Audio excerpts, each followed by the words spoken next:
تعليق مفاجئ من مدرب غزل المحلة بعد الهزيمة من الأهلي. 4 مطالب من كولر إلى الخطيب لتدعيم صفوف الأهلي. ولكن قبل بداية الفيديو لا تنسوا الاشتراك في القناة وتفعيل زر الجرس لتصلكم أخبار الأهلي فور نزولها. ونبدأ الفيديو بالصلاة والسلام على رسول الله صلى الله عليه وسلم. حدد السويسري مارسيل كولر المدير الفني للفريق الأول لكرة القدم بالنادي الأهلي المراكز التي يحتاج تدعيمها المارد الأحمر خلال الموسم القادم. وطالب كولر بضرورة التعاقد مع مدافع قوي خلال فترة الانتقالات الصيفية المقبلة بعد أن قرر الاستغناء عن خدمات أيمن أشرف. كما طالب المدرب السويسري بضم لاعب وسط يجيد اللعب في مركز صانع الألعاب حال رحيل ديانغ ولا يكون بديلا للسولية خاصة بعد التراجع المستوى البدني الأخير مؤخرا.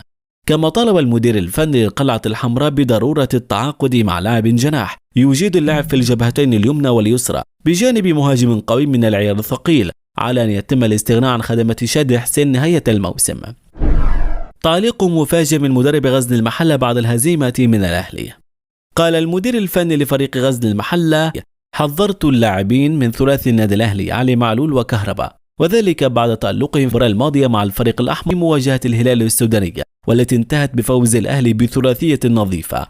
وشدد عبد الباقي جمال: بعد المباراة طلبت من اللاعبين الضرورة غلق المساحات أمام انطلاقات معلول لمنع عرضياته الخطيرة داخل منطقة الجزاء، وكذلك التعامل بحذر مع مراوغات كهرباء ومروان عطية وبيرسي تاو.